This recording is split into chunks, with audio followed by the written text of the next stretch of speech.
Welcome back to another episode of the Cosmic Business Breakthrough. I'm so excited to have today's guest with me today, Kathryn Hocking. I have been following along with your work for some time now. And, actually we met at a conference a couple of years ago before COVID happened. And, all those magical COVID was about to happen.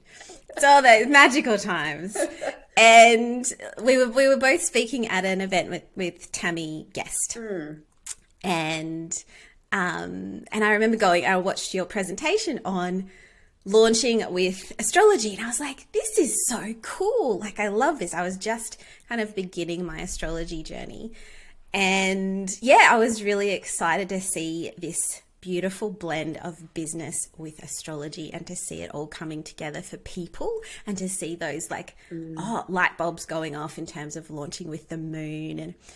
And I had noticed that already with my own clients, that they were starting to get on this whole, the moon is a thing that we can actually use and work with in our business. So I love that.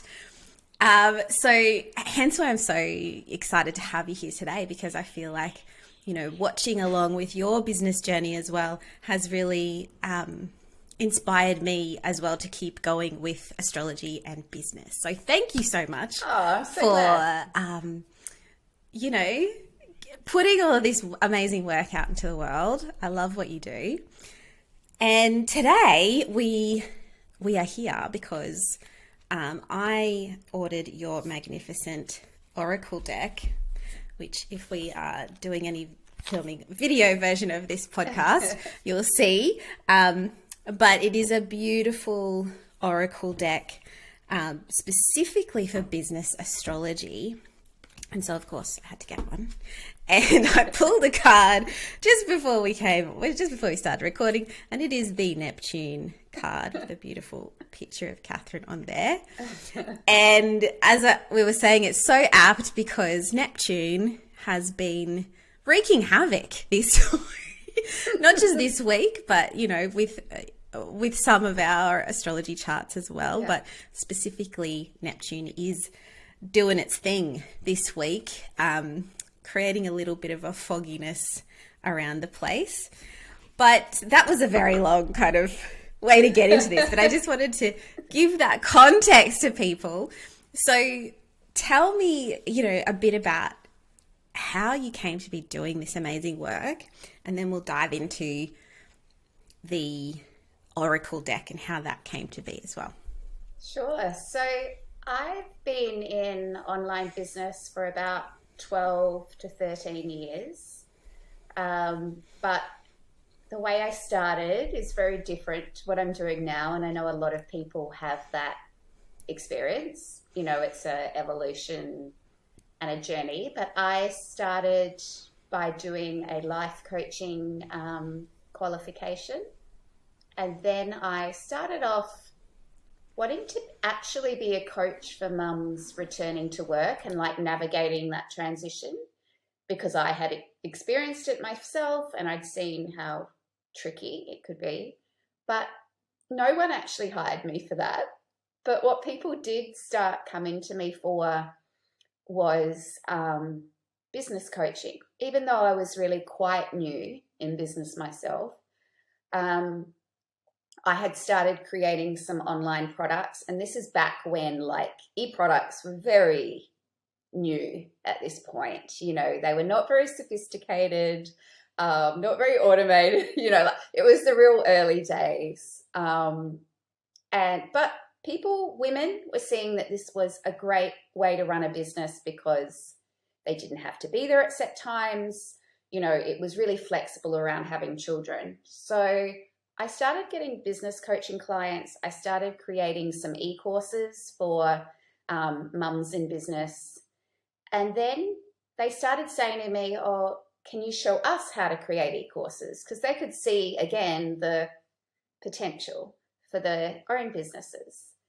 And so I created a course called the e-course launch formula, not really expecting it to be any more popular than ever any other program I'd done. and it just kind of took off. I think I was kind of had the right idea at the right time. This industry was just starting to kind of come into people's consciousness. And that seems to be one of the gifts I have, is kind of seeing an idea before it's like uber popular and kind of getting in at the right time. So I did that for many years. It turned over $1 million, that e-course. Wow. I had probably over 1,000 entrepreneurs go through the program, and like, it was great. I could have kept doing it. But in my mid-30s, I was getting adrenal fatigue. I had that multiple years in a row. And I was just starting to feel like my business felt a little bit shallow to me. I kind of felt like there was something more or different that I was meant to do. So I went on my own spiritual awakening path. I did a soul and energy medicine practitionership for a year. Then one of the women that I did that practitionership with then opened up a year-long astrology program. And I had loved astrology in high school, but it wasn't very acceptable in my family to be into that sort of thing. So I'd let it go. And then this came up, and I don't know, I just followed the nudge of, I would really love to learn more about astrology. And almost as soon as I started studying it, I was just like, this is my thing. This is it. It just made sense to me. It gave me a belief system that is really aligned for me, and that was something I was missing in my life.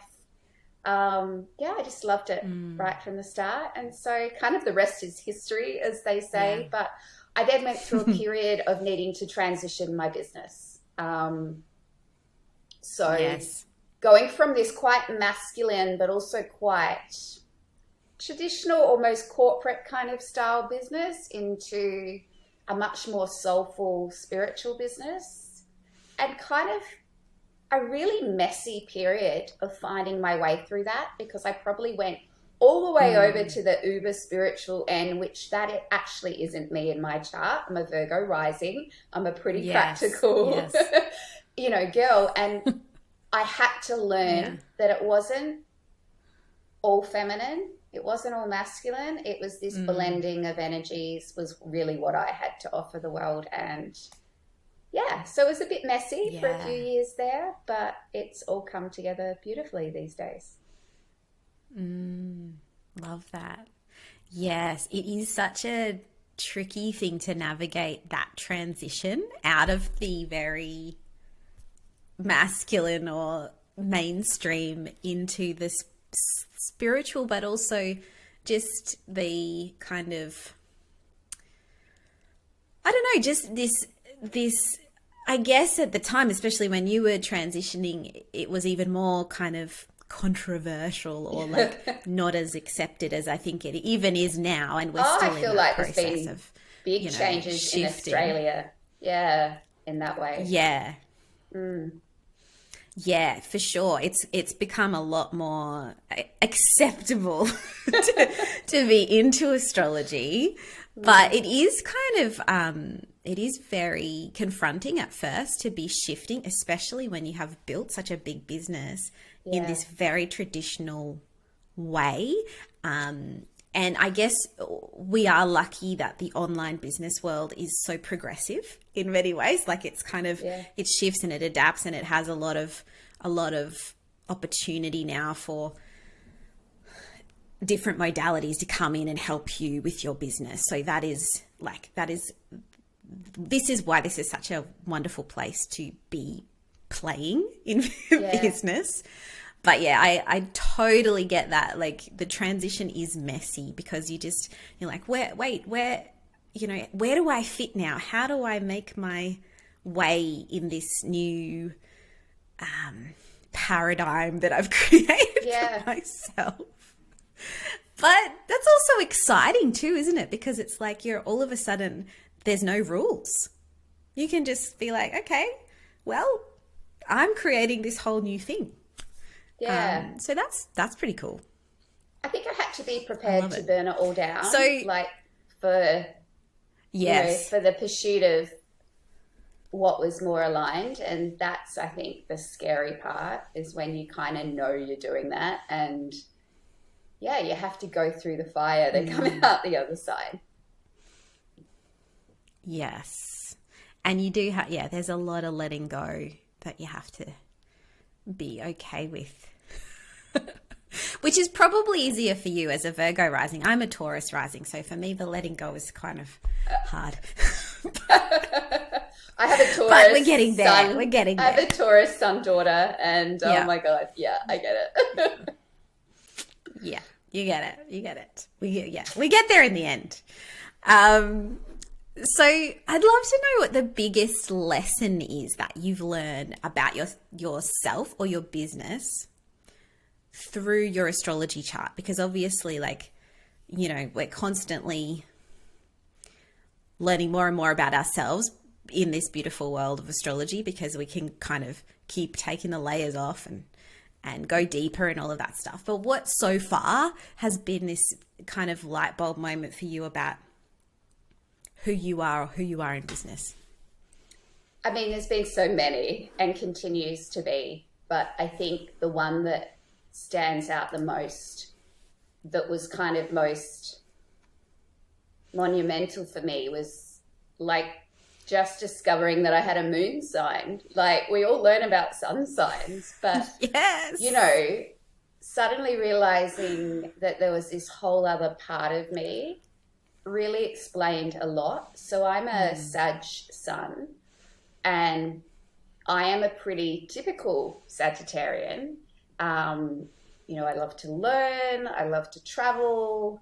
I've definitely got that explorer energy, and I'm very much a teacher and a guide. So I'm very Sagittarian, but in my 20s, I always wanted to do the Australian thing of take off to London and, work for a year and then travel around Europe for a year. Like, all my siblings had done it. I'm one of 5 kids.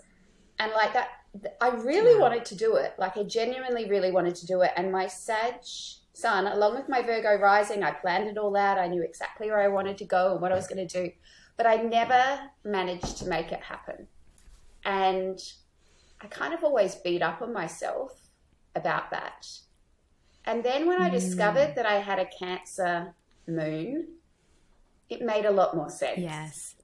Made a lot more sense that I actually need a really solid home base, and that such a big thing as uprooting myself for that longer period and not really having even a solid base during that time, that just didn't work for my Cancer moon.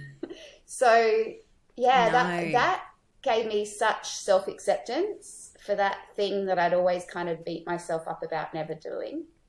And now I can just love going traveling for short periods of time, because I know that's what works for me. Yes. And that's such a great insight into yourself, isn't it? I think the moon sign there's so much magic in getting to know your moon, because ultimately that is basically what we're always going to come back to, isn't it? It's always going to, we're always going to come back to our emotional center. That's what's going to keep us feeling good in life, but also in business, right? If we're not making our moon sign happy, then we're going to feel discombobulated. We're going to feel very, we're going to feel very out of alignment, basically. So that's a brilliant discovery. And I think that, that is often the case for people who come into astrology, when you realize, oh yeah, I've got this other thing. I always thought I was this. Like, I'm a Capricorn sun sign. So, I was always like, oh yes, build the career and do the things and all the, I'm ambitious and whatever. And I think when I realized that I was, for me, it wasn't so much the moon, it was more the Taurus rising. I was like, oh, that makes so much more sense now. Like, I don't fully, it's not that I don't identify with the sun sign, because I do, but the Taurus rising to me made so much more sense. Like, that's why I do things the way that I do things. This is why I like the things that I like, that was kind of, that light bulb moment. So that's awesome. And I had a client recently who she's always, sorry, I was just going to say, I had a client recently, she always thought her whole life she was a Virgo rising. And we did her charting and she'd got daylight savings wrong. And she was actually... No, wait, she was always thought she was Virgo rising, and she found out she was a Libra rising. She was like, oh my God, that makes so much more sense now. Yeah, it's so interesting when that happens. It can be actually like an identity crisis when someone finds out they've got their chart wrong. It's crazy. And so I had a similar thing with my rising. Learning my rising helped me to realize that, and this is more of a business related, I guess, insight, but our rising tells us a lot about how other people see us and therefore what they're attracted to in us.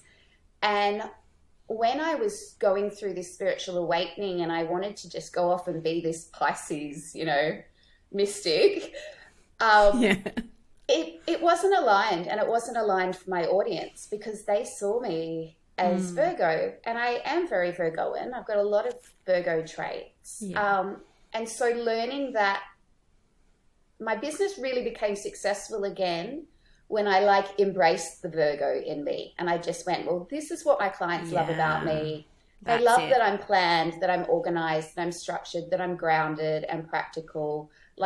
That's what they love about me. And if I ignore that, I'm like, that's a bad business decision because that's what they love about me. That's it. Yeah. That's it. Yeah, it is such a great thing to understand for business because it is a huge part of your personal brand. So, it's once you can acknowledge that, and I think also, for me, it was more like coming to terms with the Venus, the ruling planet. Okay, Venus is the ruler of my chart. How have I been neglecting that feminine side? And being able to embrace that more was game changing. So I think, that's the beauty of astrology. There's so many layers to it. You can for sure, you learn about that sign and what the sign means, but also about the planet that, that rules you or that, that kind of directs you in a way as well. So that's, a whole other level.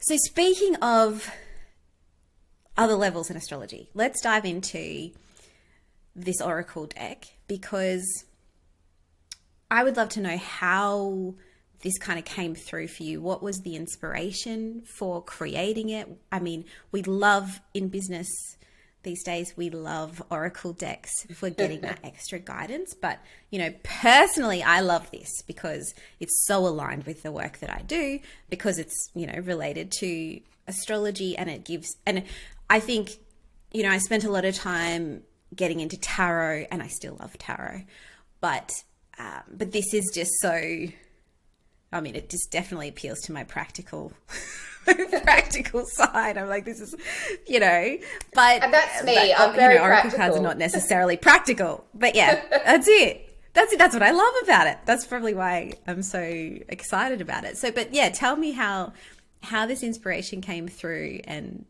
what was involved, because I know it's not a simple process. So I probably have wanted to create an oracle deck for about 10 years.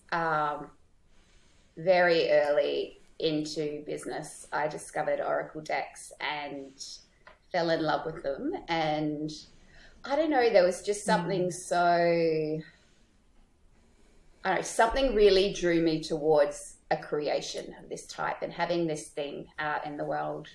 And I actually had another idea for an oracle deck maybe 5 years ago, and I started working on the overall structure, but it never quite happened or came through.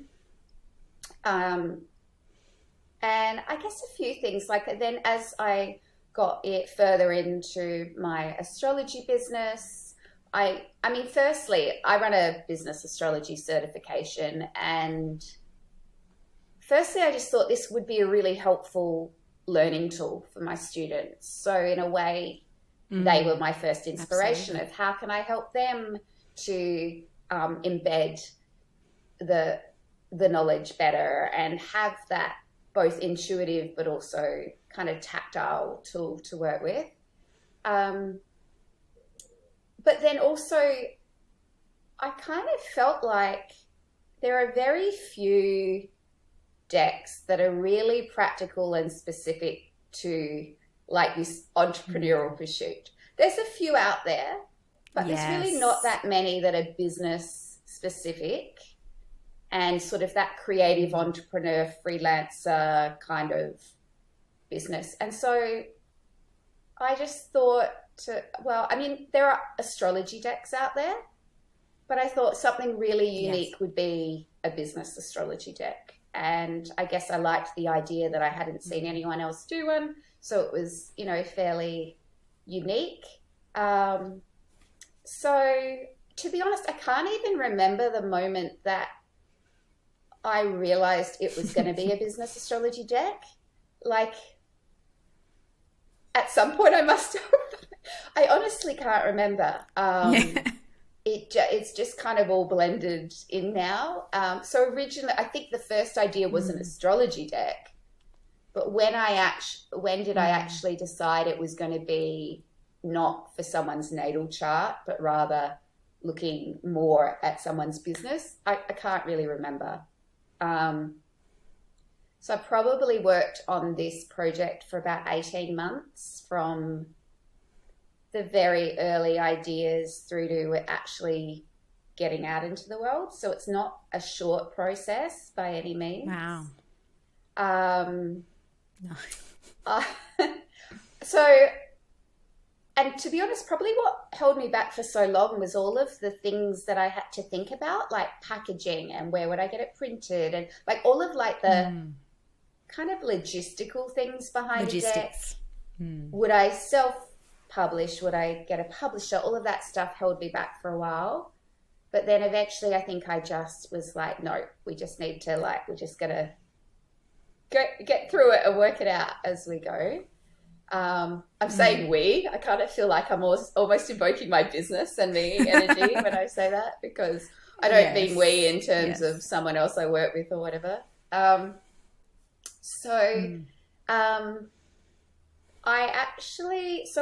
think the process I went through was that I did kind of, I'm a Virgo rising, so I did a spreadsheet of like, these are what all the cards would be, and these are kind of like the high level, like this is going to be the keyword. And so I kind of had that structure of how many cards first. And I decided I really wanted to design the entire deck myself. I fell into it, and I could have outsourced that. I could have found an amazing artist or something like that. But I really wanted the sense of achievement that came from it being something that was fully created from myself, rather than relying on other people. And look, I love to do watercolor painting, but I'm not a particularly good artist. So I was like, it's going to need to be more collage based. And I really love the photo collage style. Beautiful. So I actually designed all the cards first, and that actually was a relatively quick process. They came through quite quickly. I found the design side much easier than writing the book, which is curious because I'm a course writer and I write for a living. But it was funny. I actually found downloading all of the affirmations, and I found that took me a lot longer. That was what took the longest. It's very comprehensive. Like, it's very comprehensive what the guidebook is. Yeah. Like, as in, I love that. Like, I love that kind of, you know, practical, even though they're not long, you know, like some oracle decks will have a really long explanation. It could be this if it's upside down or whatever.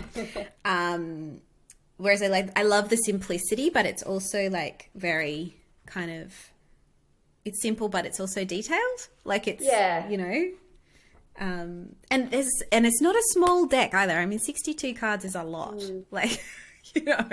Yeah, and like even that number, that wasn't a like lot. it wasn't a magical number or anything like that. It was just like that was just in the end what it wanted to be. And so the writing took a long time to do. But then I totally underestimated the process to actually work out packaging it up. And so I kind of made one of those decisions you don't think about that well, right? So the deck is a standard tarot size. Most tarot decks would have a book that is about that size that goes with it. But I was like, I just feel like the font's going to be super tiny. It's not really going to show. I love the size of this book. This is awesome. Such a nice, sturdy, like, can read it. So I designed this, right? And then I'm like, hold on, now I've got these two pieces of packaging that are completely different sizes. And, you know, I really How are we going to fit it in the box? I really care about things being very professional and them looking beautiful. So it's kind of like, I don't want to just like send these off separate, like it's going to need something else. So then I had to design a bigger box that both could sit in, and the insert and all of that stuff.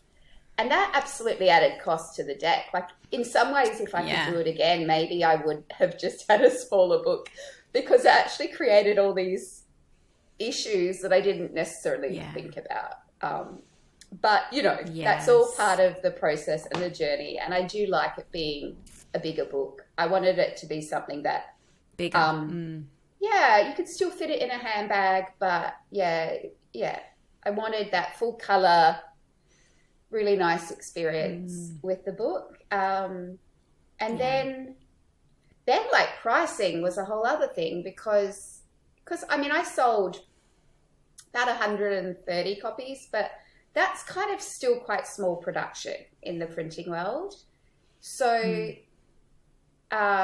making sure that I didn't lose money with the pricing was, you know, that was a whole process to go through. And I had to call on my Virgo for that, to actually really be quite detailed and really think of everything. Yes. And it's not a cheap deck because of that. Like, this is a premium priced deck, which does put some people off because, you can go to a bookstore and pay $20 for a deck.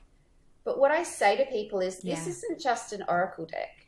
This is my business astrology framework in a box. Like, you could pay hundreds, if not thousands of dollars, and people do in the certification to get my approach to business astrology. And this is kind of that in a box. So that's kind of where I came to with the price point, was that actually it's more than just an oracle deck. It's, you know, a very helpful tool for people with their business. Yeah. Yeah, absolutely. And we do... And like you say, like we do use oracle decks in our business in general, just to give us that, like, either the inspiration or a message for the day or something to keep us anchored throughout the day. But this for me is just such it really helps me to reconnect with the planets. Like, if that's that is a thing, even though I'm again not the Pisces you know spiritual guru, I think in such a practical way it just helps you reconnect. That's right. And like just pulling this card today, I was like, of course we can't forget about Neptune. Let's not forget because there's often something at play that for me, it's like there's something at play that I need to remember and being able to use the card, being able to reflect on, the messaging behind the card or behind the planet or the house or whatever it is that I've pulled that day, is just that anchor back into, okay, this is what I need to remember, and this is how I can then, and this is maybe what that client needs to know, or, you know, there's something else there, and it's a way of kind of, yes, retraining yourself to trust yourself again, because sometimes, especially when we're in the more these areas of business that are beyond, you know, or they're not the traditional masculine or mainstream businesses, you know, we do tend to forget to reconnect in with those things, because we're so used to just, you know, we just do the thing. But yeah, it's just like this constant anchoring back to the practice, which is what I love. So thank you. And I love that it's a bigger book. I do love that. That it's a bigger book, because even though I can see that would have been like logistically really challenging, but the packaging is spectacular. So amazing work. Thank you. Yeah, it's like, for sure, you can buy cheap. You can buy lower cost Oracle decks, but they're not like this. So yeah, and that was super important to me. I was just like, the right people will value the quality and the beauty that is in it. And as I said, I have this like saying, like, business should be beautiful. And I whether it's my course materials, my sales pages, whatever, I love things to feel beautiful. And I think women in general, that they love that too. We love beauty. So it was important for me that it felt luxurious and very high quality. And in a way, one of the reasons why I have self-published first is that allows me to have a lot more control over what the product output is, than be kind of dictated by a publisher saying, oh, we need to get costs down, so you need to do this or whatever. So yeah, of course. Yeah. So what do you think are the biggest benefits of using an Oracle deck in business? Like, how does it work? How does it work for you? I've kind of explained how my process works, but so yeah, as I said years ago, I had adrenal fatigue 2 years in a row, and I got it at almost exactly the same time each year, which was interesting. And I got so sick and just so exhausted. Was it a 12th house time, or? To be honest, it was before I was really into astrology. So I haven't actually looked, but actually, knowing my chart, it was around April, and I've got at the moment in March quite a bit over my 12th house. So yeah, it may well have been. Right. And what I learnt about the adrenal fatigue, and I worked with Tammy, who's the person whose event we met at, but she was my naturopath at the time, and she was just like, Kath, you're way too much in your masculine. Like, you need to embrace more feminine in your life. And a big part of what I did was just bringing in some more feminine practices in my life, rather than it being all hustle and go all the time. And one of those things I connected in with around that time was Oracle cards. And I do feel that, I mean, it does a few things. Whether we pick just one card a day or whether we do a full spread, there's a couple of things that happen. Firstly, it forces us to just stop, tune in, breathe, close our eyes for a minute. You know, it actually does just slow us down and get us into that more receptive feminine energy. It then activates our intuition, because really Oracle cards are a tool that, like, no matter what card you pick or comes through, however you want to look at it, what that card does is it activates your intuition to tell you what that card means to you at that point in time. And it's kind of like it helps you tune in to your intuition. And it's so funny. My brother-in-law, And my sister is just uber, like she's not into astrology or any of that, like at all. And so her husband isn't either. Right. But her husband had gone and checked. He saw me post on LinkedIn and he had gone and checked out my website, totally unaware of all this. He's telling me this on Christmas Day. And he's like, you know, Kath, I think every business owner needs this deck of cards. And I was like floored. I was like, because none of my family are spiritual, woo-woo, anything. He was just like, you know what, like I don't believe in the astrology, but the messages in this are so helpful to business owners. And it's like anyone could benefit, like anyone and everyone can benefit from this deck. Because he said it's just good advice for people. So I kind of love that, you know, that thing. So I think what it does, it just activates our intuition. It gets us to slow down and tune in. And yeah, that's kind of how I use them. So I always do a spread for the whole year with cards for each month.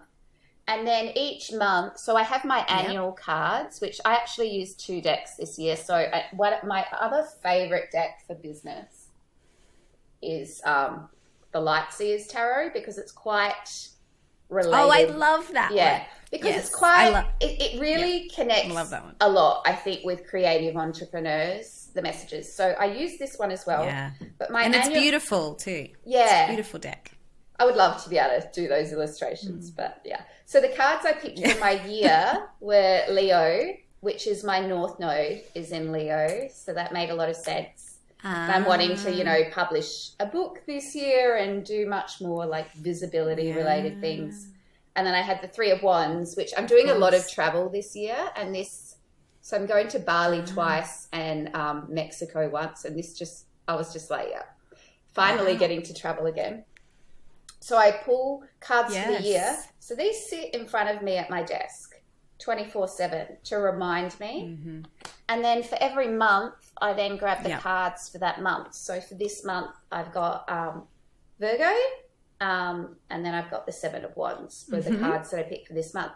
So I also keep some as like a constant reminder to kind of come back to myself and to what the energy at that time is. And then, you know, I'll do things like pick a card each day. And then if I'm having a really difficult or challenging thing I'm going through, that's when I'll do a larger spread. And I'll be like, I really need to intuitively tune into what's going on here. But typically, even just picking a card a day is enough. So that's the way I use them.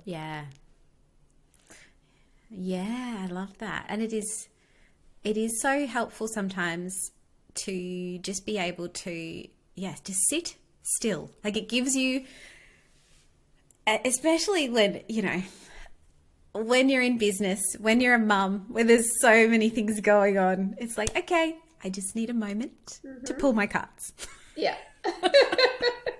Let's just sit here. Let's light a candle. Let's do this thing.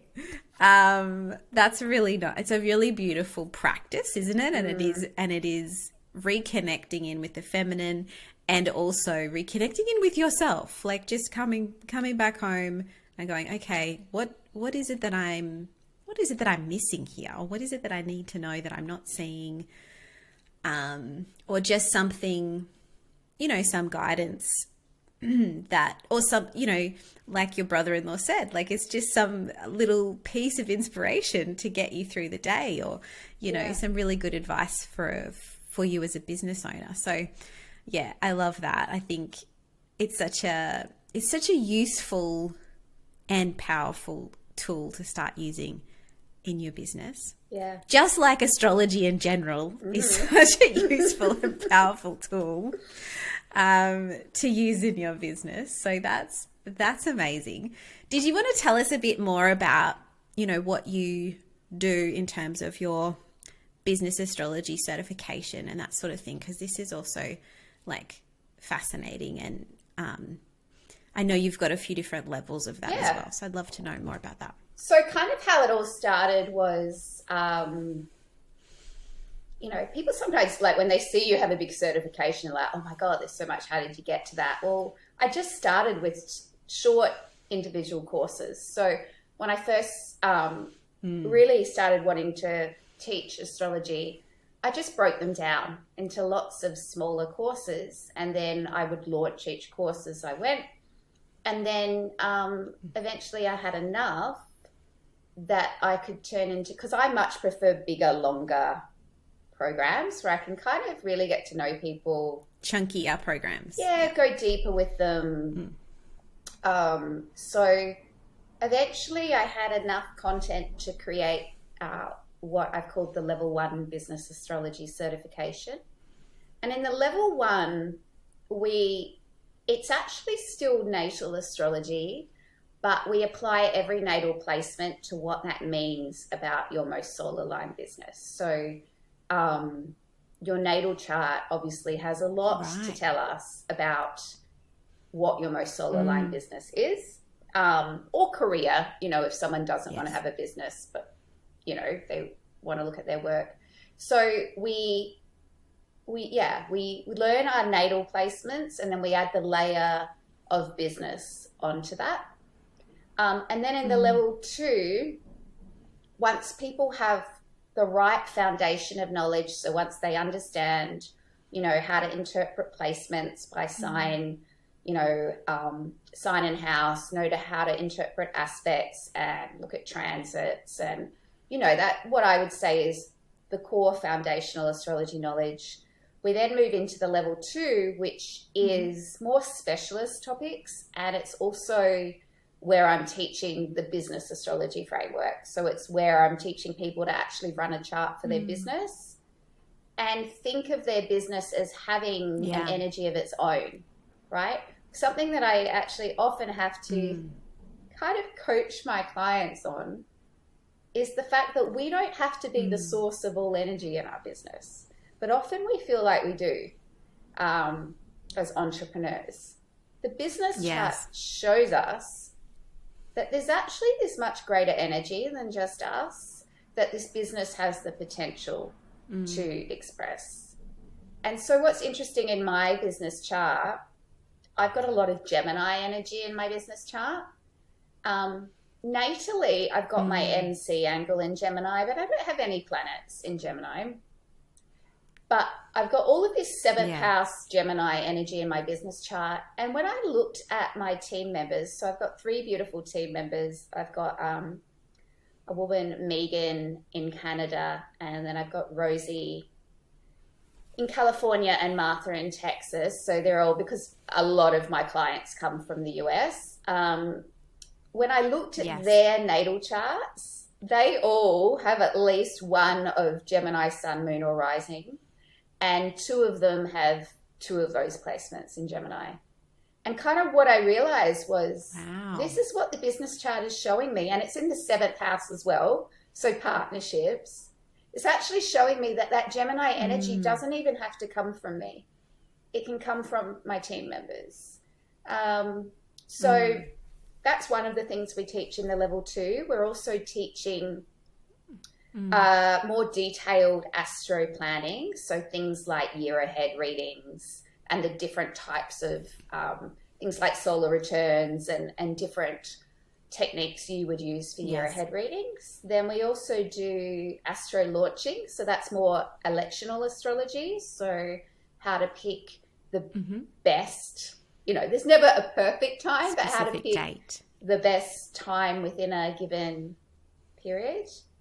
And then we are also doing astrocartography. So we are looking at the best, which I love. Like being a Sag Sun, astrocartography is just like the best. So we're looking at that specifically, like what are the best places for you to work and travel to? So I always overlay business. So I'm using astrocartography to look, okay, well, if you were going to run a conference somewhere or do a book tour or whatever, where is going to be the most aligned parts of the world to do that? So that's super fun. Yeah. And then love it. the final, so there's 5 courses in the advanced program. The final course is all about asteroid goddesses, which I'm super excited to run. I think it's really important to work with the asteroid goddesses as females, but I do think it's something that is kind of best left until you've got the foundations, right, of the kind of the traditional planets and that sort of thing. So the level 2 is really exciting. We've just started the first cohort of students. Some have come from the level 1, some are brand new, and it's super exciting. I just love doing it. But the certification's my main focus. As we were talking about before we started, I have got another business, Pisces Creative Co, where I do astro branding. But at the moment, I'm not actually doing that because I've just got too many other priorities that I need to focus on this year. So I do teach it through some of my programs, but I'm not actually doing branding for anyone at the moment. And then I do astrology readings as well. Again, I don't do a lot of them because this year I need to have a lot of time for writing, and it's a real creation year for me, and getting the rest of the foundation in place. But in numerology, I've got kind of my big numerology year next year, so it's about getting the business into the most optimum place for growth next year. So that's exciting. And also my solar return this year. That's awesome. My solar return from this birthday is like an epic solar return. So, and my birthday's in November. So it's it's all about getting myself into the best possible place to harness that energy when it comes. Yeah. Yeah, I love that. And that, isn't that the beauty of, you know, understanding, having that self-awareness and that knowledge of timing and cycles, and knowing this is actually my creative time and I need to focus my energy here right now because this is what's coming for me later. Like it's like, it gives you that superpower of like future, like calling in the future you know, from now, because you're also aware of the opportunities that are coming your way. Or you don't know exactly what those opportunities will be, but it's like, you know, the energy of opportunity is on its way. But the thing with astrology, which is a beautiful thing. Yeah, the thing with astrology as well, though, is most of the time it just doesn't just happen. Like, we have to be active participants in the process. So we get given, it's kind of like we get told, if you do these things, there's this amazing potential for you, or this opportunity. If you just sit around and do nothing, then it's probably not going to, you know, happen in the best way. So that's I think it gives us the potential, but we still have to kind of do the work. We still have to act on it. We still have free will. We still have to make things happen in our own way. Yeah. Yeah.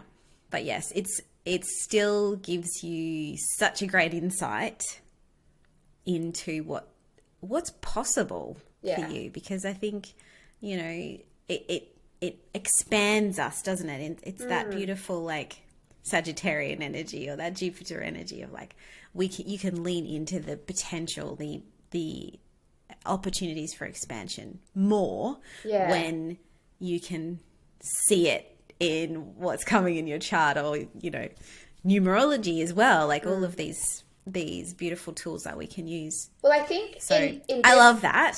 I was just going to say, in business, there's so many things that we could be doing at any given time.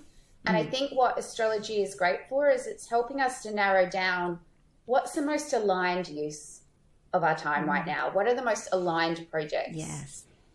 Because it can be overwhelming with all the different shiny objects. And I think that's what it helps me to do, is go, no, actually, this year is a writing year and a content creation year. And, you know, next year will be different things that are aligned. But, it just helps me focus.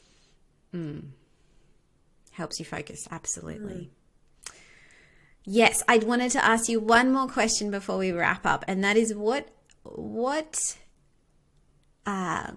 transit, or what astro aspect are you looking most forward to about 2023? And I mean, not just specifically, although it can relate to your chart, but I mean, what are you most looking forward to about the astro energy of 2023? Oh my gosh, you should have prepared me for this question. Sorry. Look, in some ways, it's kind of what I'm looking forward to having moved through, because for me personally, I've had my Neptune square Neptune over the last few years, and I'm going to be totally honest. I didn't do the work I was meant to do. And so then another Neptune transit has just come and just bit me in the butt and forced the issue. Right. And I finally kind of moved into acceptance of what needs to change and what I need to do. But I'm kind of actually glad. So that Neptune square Neptune is one of the big midlife crisis transits. I'm kind of glad to be seeing the end of that. Yeah.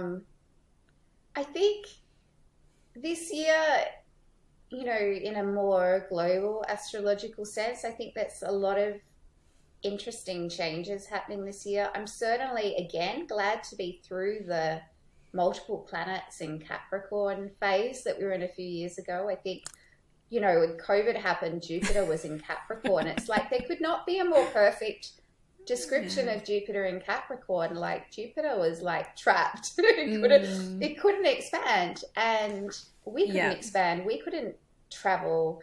And so I was very happy to see the end of that. And look, I know you're a Capricorn, so you probably didn't mind some of that Capricorn energy. Oh, but... no. So, some of it, but I think still having Saturn in Capricorn when you're a Capricorn, not so fun. Like, it's just a little bit too much Saturn, isn't it? Yeah. But yes, but look, also for me, the Aquarius Saturn wasn't a walk in the park either. That was a fun I think time. that was also, it was kind of like we had this like major thing totally outside of our control happen to us, which was COVID. And then we went into the phase of having to adapt and find innovative ways to live, to learn, to work, and that was like the Saturn in Aquarius energy. So I think the Saturn in Pisces energy is going to be really interesting to see how that plays out, because Saturn's not necessarily that happy in Pisces. I mean, it's not its most ideal place to be. And so it will be interesting to see whether we actually become very almost confused and lost and hazy about what we need to do and what structures we need, or whether it actually allows us to find a more feminine approach and way. And one of the things that I'm really passionate about through my business is, because I was reading a business book recently, and part of it was thinking about like your impact statement. And when I really got down to it, I'm like, I want to help women to live more intuitively and to actually break free of hustle culture. Like, at the end of the day, women are not made for the way the corporate world and the Western world has been set up. It's just not the way our bodies work. And so I feel like Saturn in Pisces is a good opportunity to further break free of that hustle culture and live more intuitively, live more cyclically. So maybe a good opportunity to slow down a bit. That's not what's showing in my chart, but for some of us, it may be maybe the opportunity to slow down. Yeah, not if you're a Virgo rising. I think there's a lot going on if you're having a Saturn in Pisces and you're a Virgo rising, but or any of the mutable rising signs will have a lot happening. But that's okay, because I'm a fixed rising, so I'm like, see you later, have fun. No, it's all good. But yes, no, I think it is, yeah, it's an exciting time to be going, we're going into a lot of great, well, not necessarily great changes, but we're going into changes that we've been looking forward to, I guess, for some time. We've been hanging out for a bit of something different. Yeah. So I think this will show us, what's next. And I do have high hopes for the Saturn in Pisces being more of the, the latter, what you were talking about, really allowing us to bring more of the feminine or the spiritual or the, intuitive side back into business or into business finally, because, bringing those things into a structure that we can work with, but not in the same way that we have been working, in that very Capricorn or Aquarian way. Yeah. So, yeah, I think it could be cool. It could be cool. We'll see what happens. I'm there for it. I'm there for the journey. I think we've been preparing ourselves for this for a few years, and we're ready to embrace it. That's it. Love it. All right. Well, thank you so much for your time today. Thank you for sharing all your beautiful astro and oracle insights. And I will link in the show notes to where you can find out more about Kathryn, her certifications, and of course her oracle deck, which I think you can put your name down to be on the wait list for. I highly recommend it. However, if you can pick one up, they're awesome. We will reopen orders in a month or two's time. This deck, what I'm noticing about it is that it really wants to be out in the world. So, we will periodically open up orders until we have secured the right publisher. So jump on the list and we'll get one in your hands soon, hopefully. Excellent. I love it. Thank you so much. No worries.